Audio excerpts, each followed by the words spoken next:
आज की कहानी है कृष्ण जन्माष्टमी का महत्व। कृष्ण जन्माष्टमी भगवान श्री कृष्ण के जन्म दिवस के रूप में मनाई जाती है। यह पर्व पूरे भारत में बड़े हर्षोल्लास के साथ मनाया जाता है। श्री कृष्ण का जन्म धरती पर तब हुआ जब अत्याचार, अधर्म और अन्याय अपने चरम पर था। उसके जन्म का उद्देश्य धरती से इन बुराइयों का नाश करना और धर्म की स्थापना करना था। यह कहानी द्वापर युग की है, जब मथुरा नगरी पर कंस नामक अत्याचारी राजा का शासन था। कंस ने अपने पिता उग्रसेन को कैद कर मथुरा का राज्य छीन लिया था। वह निर्दयी और अत्याचारी राजा था, जिसने मथुरा के लोगों पर अनगिनत अत्याचार किए। कंस की बहन देवकी का विवाह यदुवंश के वसुदेव से हुआ था। विवाह के समय आकाशवाणी हुई कि देवकी का 8वां पुत्र कंस का संहार करेगा। इस भविष्यवाणी से कंस भयभीत हो गया और उसने अपनी बहन देवकी और वसुदेव को कैद कर लिया। कंस ने सोचा कि यदि वह देवकी के सभी बच्चों को मार डालेगा तो उसकी मृत्यु का कोई खतरा नहीं रहेगा। उसने एक एक करके देवकी के सभी नवजात शिशुओं को निर्दयता से मार डाला। देवकी और वसुदेव अपने बच्चों को खोने के गहरे दुख में जी रहे थे, लेकिन उनका विश्वास अडिग था कि भगवान ने जो कहा है वह जरूर होगा।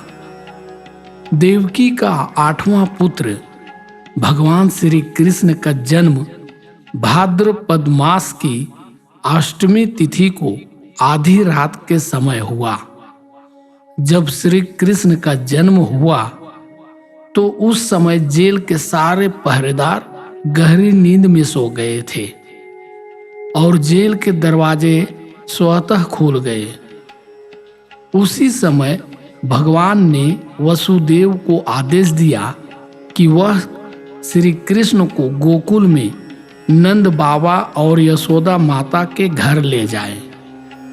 वसुदेव ने तुरंत नवजात शिशु श्री कृष्ण को टोकरी में रखा और यमुना नदी के पार गोकुल की ओर चल पड़े। यमुना नदी ने उनके रास्ते में बाधा डालनी चाहिए, लेकिन जैसे ही वसुदेव ने श्री कृष्ण को अपने सिर पर उठाया, नदी ने उन्हें रास्ता दे दिया। वसुदेव ने कृष्ण को सुरक्षित नंद बाबा के घर पहुंचा दिया और यशोदा के नवजात शिशु को वापस जेल में ले आए। इस तरह श्री कृष्ण की सुरक्षा सुनिश्चित हुई और कंस को इस घटना की भनक भी नहीं लगी। गोकुल में श्री कृष्ण का पालन पोषण यशोदा और नंद बाबा के स्नेह और प्रेम के बीच हुआ। उनका बाल्यकाल लीला से भरा था, जिसमें मक्खन चोरी से लेकर गोपियों के साथ रास लीला तक हर कृत्य में एक अद्वितीय मोहकता थी। वे गोकुल के सभी लोगों के प्रिय थे। उनके बाल्यकाल की शरारतें और लीलाएं आज भी श्रद्धा और भक्ति के साथ सुनाई जाती है। कृष्ण ने बचपन से ही अपने असाधारण शक्तियों का परिचय देना शुरू कर दिया था। उन्होंने पूतना नामक राक्षसी का वध किया, जो उन्हें विष पान कराने आई थी। इसके बाद उन्होंने कालिया नाग का संहार किया, जिसने यमुना नदी को विषैला बना रखा था। उनके ये अद्भुत कार्य इस बात का प्रमाण थे कि वे सामान्य बालक नहीं बल्कि ईश्वर का अवतार थे। जैसे जैसे श्री कृष्ण बड़े हुए, उन्हें अपनी असली पहचान और उद्देश्य का ज्ञान हुआ। अंततः उन्होंने मथुरा लौटकर कंस का वध किया और अपने माता पिता को कैद से मुक्त किया। इस प्रकार उन्होंने मथुरा को कंस के अत्याचार से मुक्त कराया और धर्म की पुनः स्थापना की। कृष्ण जन्माष्टमी का पर्व हमें श्री कृष्ण के जीवन और उनके द्वारा दी गई शिक्षाओं की याद दिलाता है। भगवान श्री कृष्ण ने अपने जीवन से यह सिखाया कि धर्म की रक्षा के लिए सच्चाई और न्याय का पालन करना आवश्यक है। उन्होंने गीता में अर्जुन को कर्म का महत्व समझाया और यह संदेश दिया कि हमें निष्काम भाव से अपने कर्तव्यों का पालन करना चाहिए।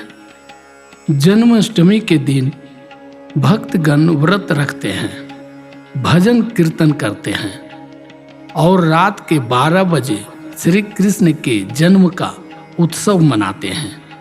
मथुरा, वृंदावन और गोकुल जैसे स्थानों पर इस दिन विशेष आयोजन होते हैं, जहां भगवान श्री कृष्ण के जीवन की झांकियां प्रस्तुत की जाती हैं।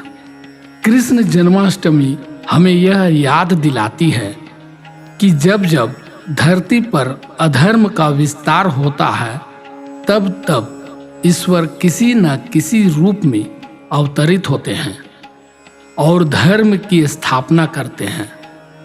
यह पर्व हमें धर्म, सत्य और न्याय के मार्ग पर चलने की प्रेरणा देता है, ताकि हम अपने जीवन को श्री कृष्ण की शिक्षाओं के अनुसार जी सकें। धन्यवाद। अगर ये कहानी आपको अच्छी लगी तो वीडियो को लाइक करें, इस चैनल को सब्सक्राइब करें और अपने मित्रों को भी ये वीडियो शेयर करें। धन्यवाद।